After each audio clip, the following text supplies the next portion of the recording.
Good evening, everybody. This is Gene, and I'm back with another video.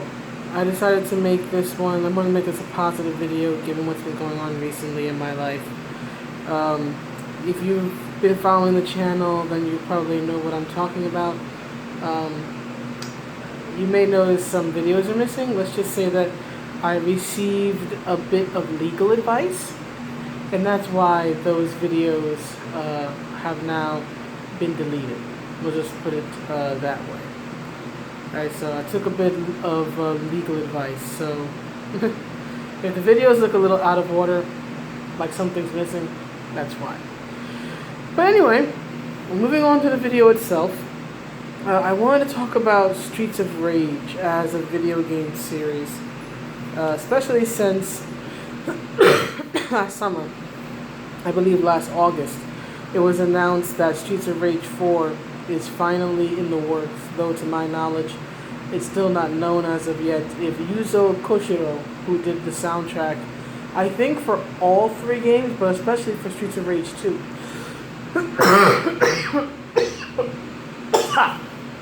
Excuse me, I apologize. I'm fighting off a cold for the past several days. But it's unknown yet if Yuzo Koshiro will be returning to do the soundtrack. His soundtrack, especially for Streets of Rage 2, is just one of the most beautiful things in existence. It's one of the best pieces of soundtracks, video game music I personally have ever heard, and I've played every Streets of Rage game in the series. I even played the game, well, me and my brother, I should say, we always played these games together growing up.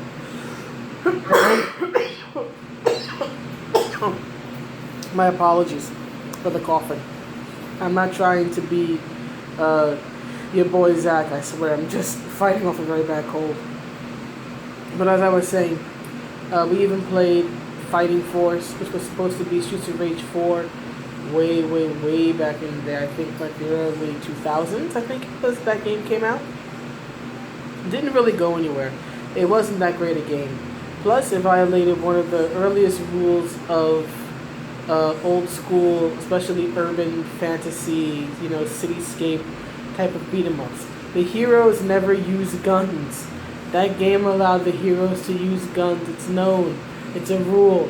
You never use a gun in that type of game. If you're the hero, you can use bats, you can use knives, swords, shuriken, smoke bombs, all sorts of martial arts, right? But you cannot use a gun. It's established. Play the first two Streets of Rage games, or play Final Fight, or Double Dragon, or any of those types of games. Heck, play the Ninja Turtles or Battletoads. No guns. You can use any other weapon, but no guns. Guns are for the bad guys, at least in those type of games. This ain't Contra. But anyhow, I just wanted to share my memories of this series. It was a big part of my childhood and my brother and our shared childhood experience. My favorite, and I believe his favorite, was always Streets of Rage 2. That to me is just the perfect beat 'em up. Just in music, in the graphics. It's aged amazingly well, Streets of Rage 2. Just the designs, everything. It's like, to me, I'm just one person, but to me it's like you could not get a better game. And I've played other beat 'em ups. I played Golden Axe. It wasn't really my thing, mainly because I'm not a big fan of the Conan, the barbarian, high fantasy, swords and sorcery type thing, though I will say Tyrus Flare's boss and the original Mother of Dragons, Daenerys needs to learn her place. That's all I'm going to say. When people talk about the Mother of Dragons, I think of Tyrus Flare. I have watched Golden Axe playthroughs just for the moment when Tyrus finally gets 6 potions or whatever it is, and summons that dragon and just burns. It just burns all the bad guys on the screen. I'm not going to deny it. But outside of that, outside of the cool factor that is Tyrus Flare, I was never really into Golden Axe. Golden Axe actually scared me as a little kid. just because it had this very dark, because it's Game of Thrones, right? It's this high fantasy barbarian thing, and so it had this very dark imagery. This very heavy, especially the intro track. Oh,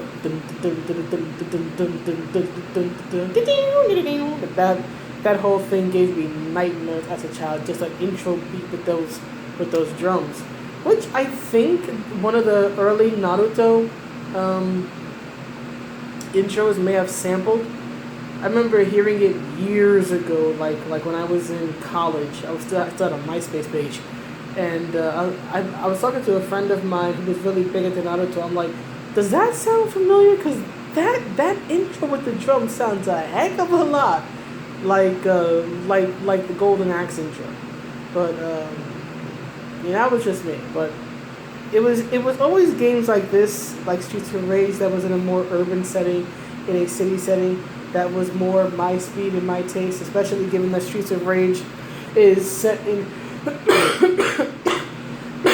not New York City. Excuse me.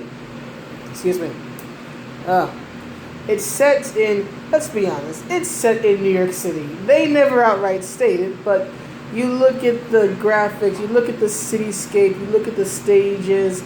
It's supposed to be New York, or at least the movie version of New York City, as it was in the 80s and the early 90s.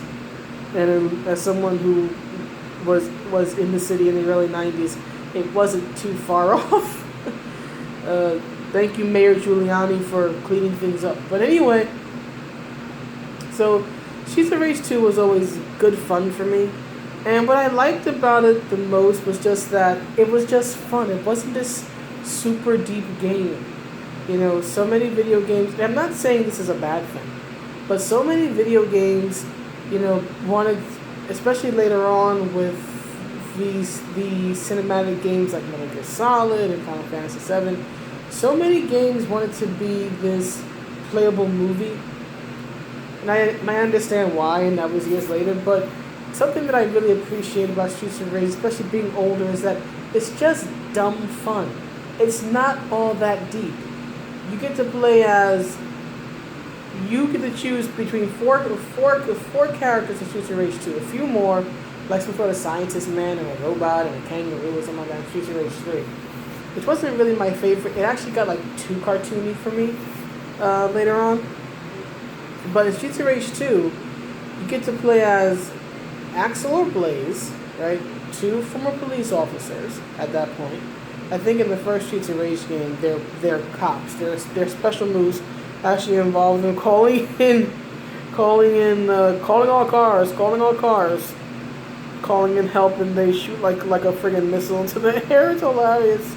It's hilarious in how over the top it is. But by Streets of Rage 2, they're not cops anymore. They've walked off in disgust, all that stuff. But you get to play as 2 ex-officers, a pro wrestler. I was always playing as Max. You know it. Or, the skinny kid brother of Adam from the first game. It wasn't asking you to make sense of it. It wasn't asking all these deep questions about urban crime. It simply gave you 4 cool, interesting characters who had their strengths and weaknesses. Like, for example, Blaze and Axel were sort of the middle characters, right? They had all these average stats. Skate was very quick on his feet, but he didn't have a lot of attack power. Max was just the opposite. He has all this attack power, but he's slow as molasses. It just wasn't all that deep. It just said, here, you have character A, here's their stats. Character B, here's their stats. Character C, here's their stats. Character D, here's their stats. Here's this really quick bio. Play who you want. And indulge in this, how do I put it? It was a fantasy. It was a power fantasy. It's probably one of the earliest power fantasies I ever personally experienced. It's the power fantasy of choosing a character and being the hero, saving the city in one night. Who doesn't want that? Why do you think that we go to watch action movies? To watch the hero or to watch the team of heroes save the city, save the world, save the girl. So, looking at it from an older person's eyes, it's like it was just fun. You choose the wrestler, or you choose your cop turned ballet dancer, or whatever the heck place was at that point. And you just save the city in one night, and you fight everything from regular goons to aliens in the funhouse, in the amusement park stage, to ninjas, to 1920s gangsta in Mr. X. Just fun. And even though it was very repetitive, and the formula never changed, like it's like, as a game, right? When it comes to like stage settings and challenges and all that, Streets of Rage 1 and Streets of Rage 2 are hardly different. The biggest thing in Streets of Rage 1 is that you have the option of betraying one of your allies. Right? If you're doing a 2-player, you both can be offered to join Mr. X. If someone takes the offer, then you get sent back to like the previous level, or earlier in the current level, something to that effect. I don't quite remember, it's been years. But outside of that, Streets of Rage 2 wasn't all that different from Streets of Rage 1.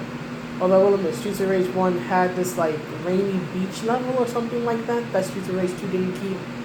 And Streets of Rage 1 did have like a dingy city side street type of thing. But that sort of got reworked to be the intro level to Streets of Rage 2. But Streets of Rage 1 had a boat level, Streets of Rage 2 had a boat level, Streets of Rage 1 had a island level, tropical island level, Streets of Rage 2 had that. So what Streets of Rage 2 did was really expound upon expound upon the first Streets of Rage game. Which is what a good sequel always does, right? A good sequel always takes what was good about the first game and then just makes it even better, right? You can look at Street Fighter and then Street Fighter 2. But I will say in that case, the two are so different. Street Fighter 2 might as well be a different game, but still, it did take things like, for example, the special moves that were at the time so unique in Street Fighter and made them, standard and much easier to use in Street Fighter 2. And so on and so forth. And Streets of Rage did the same thing. Right? It took everything that people liked about Streets of Rage and just made it even better for Streets of Rage 2. It was more enemies, better graphics, bigger moves, more special moves. I think each character that you could play as had around 40 moves or something like that. Which for the Sega Genesis in the early 1990s, 40 moves programmed to each character was actually a lot. Different attacks and throws and all this other stuff. So it was really fun.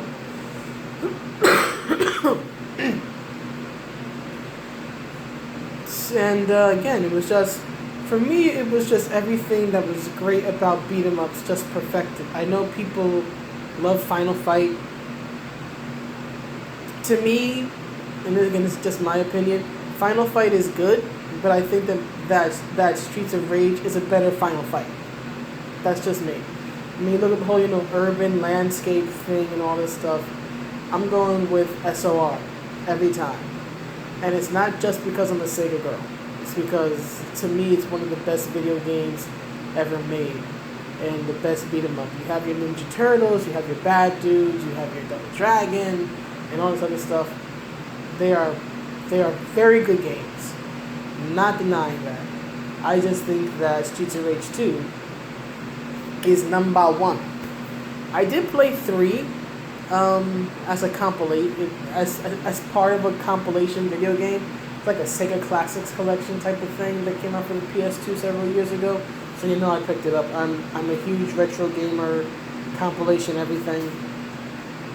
And I played 3, and 3 is kind of where it lost the plot for me. It just became. I know a lot of people like 3, and if you like it, to each their own. But to me, it just got way over the top and too cartoony. I mean, you bring in what's his name, Dr. Zahn. He's a scientist, and I think he's a robot or part robot or something like that. You have a kangaroo, and then you there's like blowing up the city or blowing up the mayor. There was some like localization issues between the Japanese version and the American version. I know the Japanese version had this character named Ash or something who was, for the time, this like, offensive stereotype of a gay person. And he was edited out of the American version of the game and then left in the original Japanese version. And then I remember, what was it? I think in the compilation version, because it had been like 10 plus years at that point, they added him back into the American version. It's just odd things like that. 3 to me was a mess. I remember hearing that 3 was supposed to allow you to like ride the bikes, like the bad guys' bikes. Remember in like Streets of Rage 2, they would always like come in just out of the sky, out of nowhere, and just crash into you. Even if you knocked them over, then the bikes were just made of explodium. It just blew you up. Yeah, you were able to ride the bikes in Streets of Rage 3, but it didn't happen. I was disappointed in that. I really wanted to ride the bike. Plus, 3's difficulty levels were insane. It was like easy was like hard. It didn't make any sense to me. And I like a challenge in a video game, but I also like the how do I put it? If the setting's gonna be easy, then the game should be easy. I should not have to work but so hard. If the game is gonna be on, hardest or extreme, yes, challenge me, make me, pull my hair out with how difficult it is. But if the game is supposed to be easy, then make it easy. And I understand that the Japanese translation, the English, even for like the difficulty levels, were always different because the Japanese standards are different and are more difficult than American, or I guess you could just say generally Western gaming standard type regards difficulty. Like I think for Streets of Rage 2, like what is it? I think like the Japanese setting for normal for Streets of Rage 2, in America it was set to hard, right? It was like hard was like our hard was the Japanese normal. The Japanese hard was like the English or the American like hardest setting or extreme, something to that effect. There's always been this difference in these very confusing things regarding the localization of the game. Especially when you have characters named like, Garcia or something like that, which I think was supposed to be Garcia. But again, English to Japanese, certain things get, rather Japanese to English. Especially Japanese to English, and then in English it's supposed to be a Spanish/Latino last name, so weird things get lost in the translation. But anyway, outside of, minor stuff like that, I've got nothing bad to say about Streets of Rage 2. 1 was good, 2 is perfection, 3 fell off a bit. Then there was the original Streets of Rage 4, Fighting Force. Oh, that game was awful. Slow, the graphics were bad, again, violated the first rule, the heroes don't use guns. The characters were just uninteresting, the game was just uninteresting. So I'm very glad that the true and proper Streets of Rage 4 is in the works, and hopefully it'll be ready soon. I really hope Yuzo is coming back to do the soundtrack. I remember seeing the trailer last August. My brother actually clued me into it, and I was just so happy seeing Axel and Blaze again. Though I am wondering why Axel looks like a dad. Why it looks like he has a dad bod. He doesn't look bad, but I'm like, dude, that thick beard is just, it's just not working. I don't mind him having a beard, but it's like, eek, that thick beard just no. It's a bad look. I'm sorry. Maybe if it were trimmed, it would look better. And again, maybe it's, you know, a character design or a storyline thing. Maybe like, you know, his life sort of falling off. Who knows? But just as a look, I'm not feeling it. I don't mind him with a beard. I just mind him with that type of beard. Now Blaze looking fine. Blaze looks great. I love the leather jacket. I don't know how in the world she's gonna fight in a leather jacket. I don't care. It looks cool. So I'm really stoked for Streets of Rage 4. And until then, I always have Streets of Rage 2 and Streets of Rage in the memories and YouTube videos. Plenty of YouTube videos to keep me nice and warm. So that's my little retrospective ramble on Streets of Rage and beat 'em ups in general. I hope you enjoyed it, and I hope you have a good night. Bye.